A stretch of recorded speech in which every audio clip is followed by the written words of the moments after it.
Assalamualaikum dan selamat sejahtera. Bertemu saya, Cikgu Amira.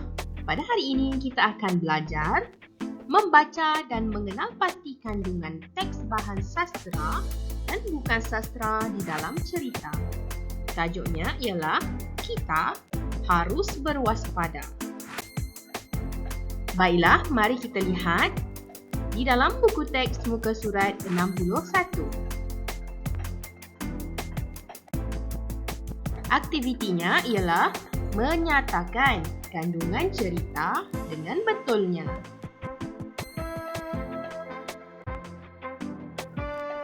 Mari kita lihat perenggan yang pertama.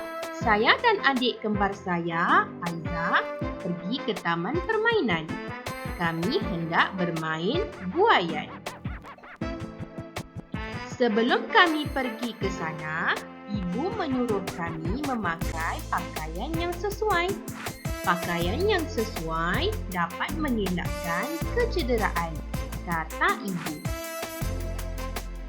Ibu dan ayah turut menemani kami. Keselamatan di taman permainan perlu diutamakan. Sebelum bermain buaian, ayah akan memeriksanya terlebih dahulu. Ada kanak-kanak terjatuh dan cedera semasa bermain buaian.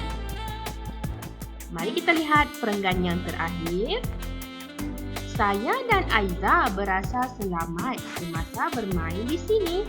Kami bermain buaian dengan gembiranya.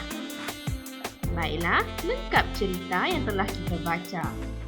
Mari kita lihat apa sebenarnya yang ingin disampaikan. Ini perenggan pertama yang telah kita baca tadi.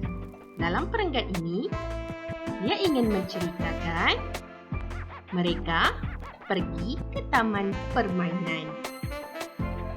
Baiklah, perenggan kedua menunjukkan semasa pergi kita kena memakai pakaian yang sesuai.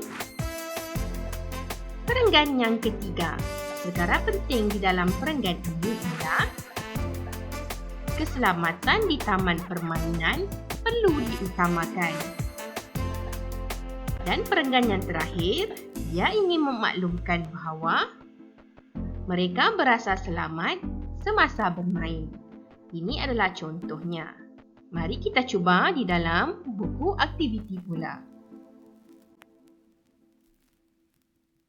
Baiklah, mari kita lihat di dalam buku latihan aktiviti muka surat 64. Arahannya ialah baca cerita, kemudian lengkapkan peta pokok. Mari kita baca teks yang diberikan bersama-sama. Saya dan Aiza pergi ke kompleks renang. Kami hendak berenang di kolam renang. Aina, Aiza, sebelum masuk ke dalam kolam, kamu mestilah memakai pakaian renang, kata Puan Halina. Ini pelampung. Gunakan pelampung semasa berenang supaya tidak lemas, kata Encik Razman. Ayah dan ibu mengawasi kami dari tebing kolam. Kami berasa selamat berenang di sini. Selepas berenang di kolam, ayah menyuruh kami mandi di bilik air pula. Kemudian, kami menukar pakaian. Baiklah, berdasarkan cerita yang telah kita baca, ada peta pokok yang perlu kamu selesaikan, iaitu berkenaan perkara yang perlu dilakukan. Ada 3 perkara yang diminta, iaitu sebelum berenang, semasa berenang dan selepas berenang. Mari kita cuba cari maklumat ini di dalam cerita. Kita lihat dulu apa yang berlaku sebelum berenang. Kamu perlu cari perkataan sebelum berenang di dalam cerita. Ini perkataannya. Sebelum masuk ke dalam kolam, jadi apa yang perlu dilakukan? Jawapannya ialah memakai pakaian renang. Gariskan jawapan tersebut dan masukkan di dalam kotak yang disediakan. Baiklah. Perkara kedua, semasa berenang. Cari perkataan semasa berenang di dalam cerita. Ya, itu dia. Dan apa yang perlu dilakukan?